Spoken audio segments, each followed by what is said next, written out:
So earlier I was discussing the sickening abuse of NHS staff and other emergency personnel. There's another aspect of all of this that's starting to emerge a little bit. And this is not universal, but it is starting to emerge, and I think it's a little bit concerning. And that is certain police forces being a bit overzealous in how they are enacting some of these regulations regarding social distancing and how that should be interpreted. Just read out a few paragraphs from the Sky News reports, because actually a senior police officer, the Assistant Commissioner Neil Basu, has warned police over some tactics with the overzealous claims that he's also urged the public not to be too judgmental because these are extraordinary circumstances. So the report says one of the UK's most senior police officers has warned forces that their handling of the coronavirus crisis will be remembered for generations to come after some were accused of overreaching their powers. But Metropolitan Police Assistant Commissioner Neil Basu also urged the British public not to judge officers too harshly in their policing of the UK's COVID-19 lockdown measures. Britain's breaking coronavirus lockdown rules can be arrested or fined £60 under new police powers to ensure people stay at home and avoid non-essential travel. I know in other countries it's a much steeper fine than that. But there have been claims of overzealous policing after one force said it was prosecuting people for activities including driving due to boredom and going to the shops with other members of the same household. Writing in the Daily Telegraph, Mr. Basu acknowledges forces were being compelled to use powers he had never imagined a British police officer would be asked to use.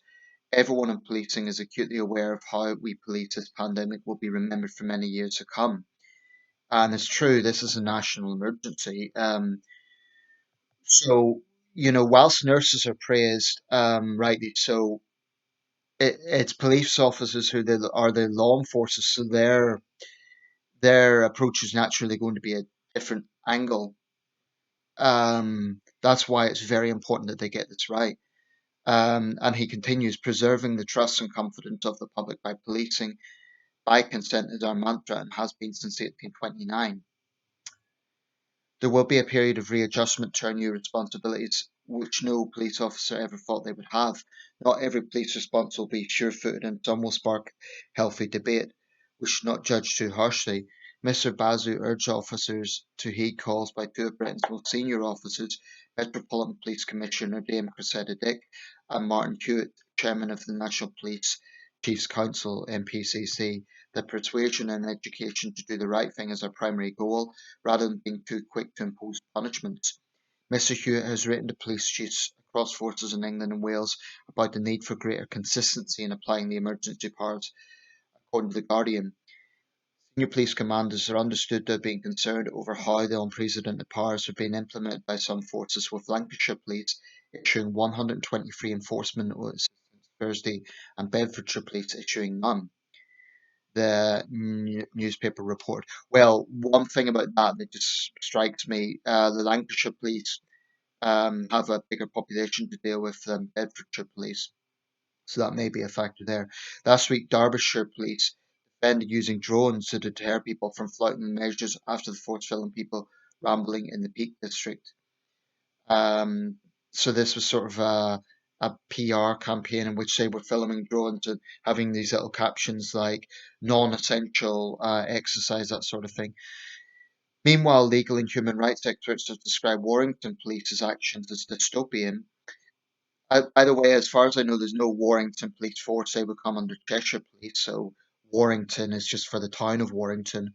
That's like a segment of the Cheshire Police, or Cheshire Constabulary, as dystopian after officers opted to summon people to court for supposed offences such as returning from parties.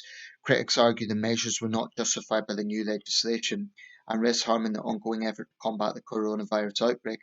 Transport Secretary Grant Shapps suggested there were individual examples where police acted perhaps a bit further than they should have gone. We're asking the public to do something completely unprecedented here. I think most of the public actually just want to help the police do that job, he told Sky News' Kate Burley, her breakfast show. My little arrow's just frozen. Damn it. Um, right, there we go. Asked about the way police were interpreting the new rules, Foreign Secretary Dominic Raab said on Monday that common sense should be used, and he backed office is doing a very difficult job in unprecedented circumstances.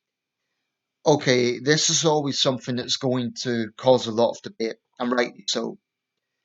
I think it is true that the police, like the rest of us, are facing unparalleled circumstances here. I mean, you'd have to go back to the Blitz where they would presumably have been enforcing the blackout rules during the Blitz. If anyone, lit up their lights during an air raid, they could actually go to prison for that because obviously it would mean the enemy could see lights around London. Of course, it didn't stop many people dying, but conceivably even more would have died had people not abided by that. We are in a national emergency with this.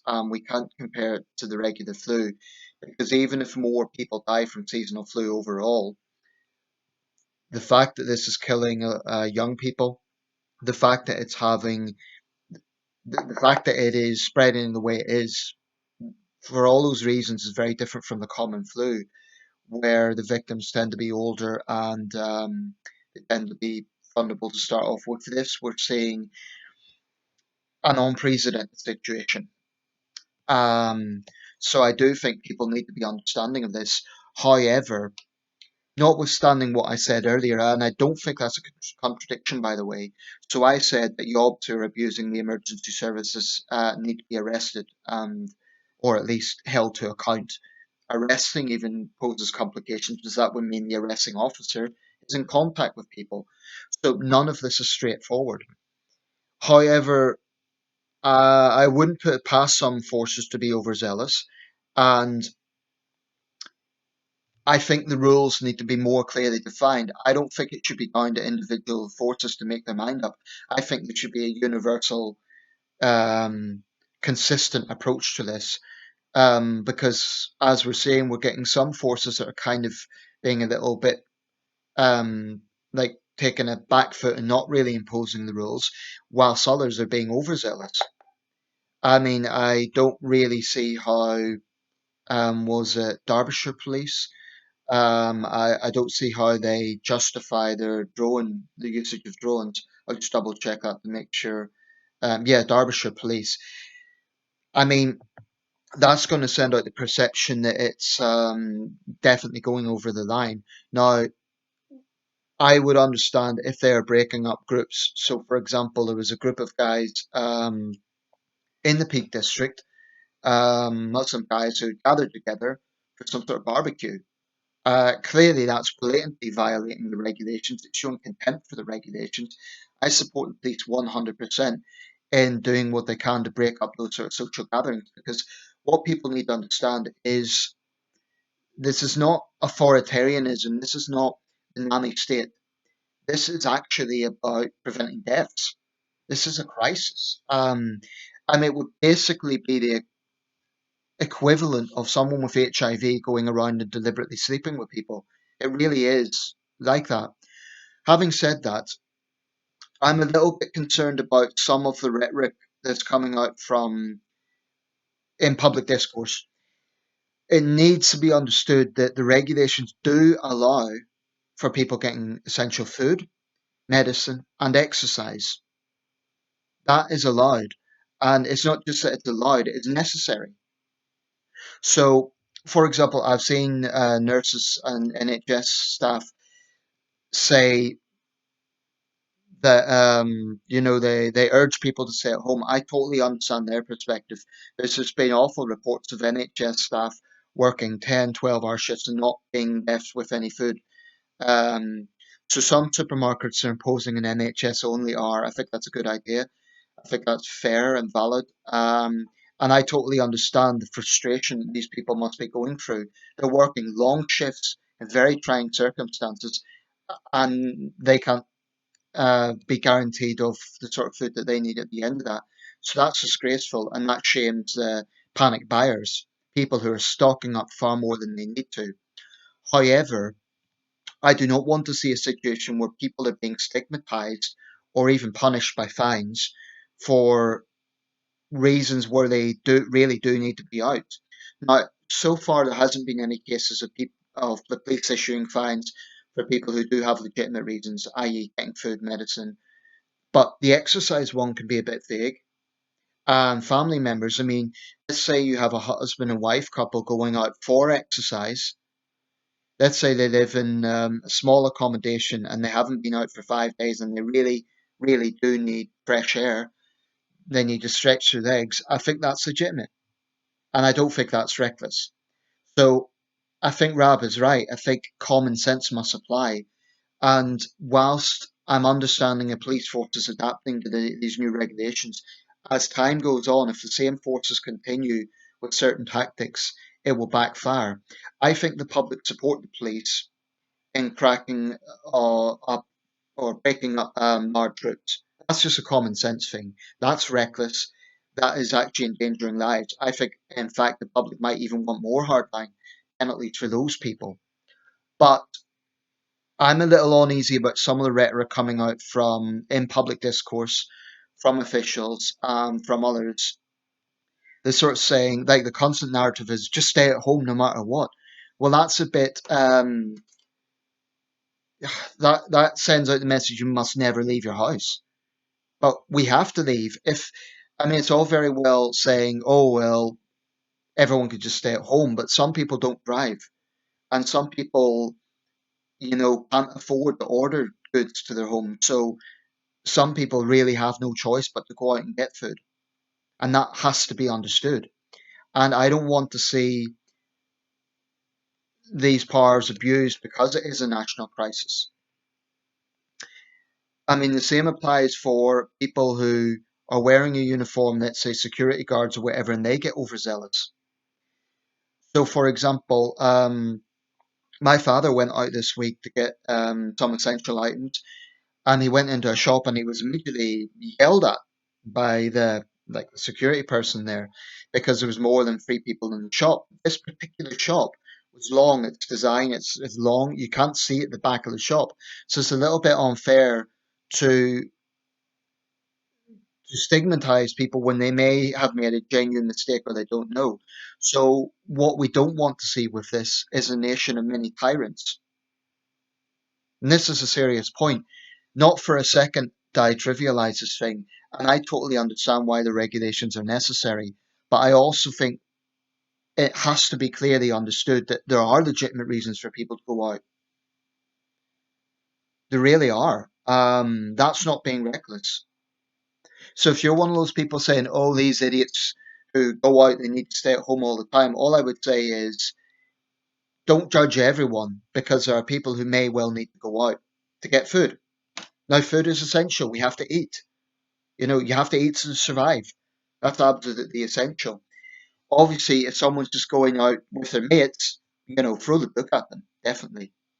But I do think we need to be very careful about this, and police forces who consistently do it will start to see a public backlash, i.e., consistently interpret these regulations in a very petty way rather than cracking down on people who are being obviously very reckless. So I think there needs to be more of a uniform standard to this rather than just letting individual forces interpret it in their own way. I think national policing bodies need to work with the government to have a consistent approach, a clearly defined approach. I also think that when officials speak, they need to say, stay at home, of course, put out that message, but also not lead people to think that they're going to be arrested if they go out for legitimate reasons. Because that could be, scaring some vulnerable people. Let's say you have someone, an older person who isn't in the 70 plus group, let's say they're in their late 60s, or let's say you have someone who's a vulnerable adult. Now, they may have a carer anyway, but they may need to go out to get food if they don't have an arrangement where it's being um, delivered to them. We're a country of 68 million people. Not everyone has the same circumstances. So you can't just say, oh, everyone should stay at home.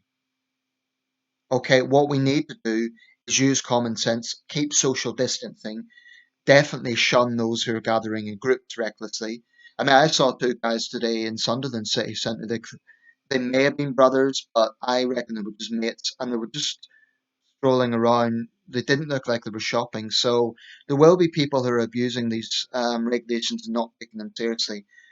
Yes, let's crack down on them, but we have to be very careful that we don't allow certain people to get this, certain police officers who may think because they're wearing a uniform they can use this crisis to overstep the mark.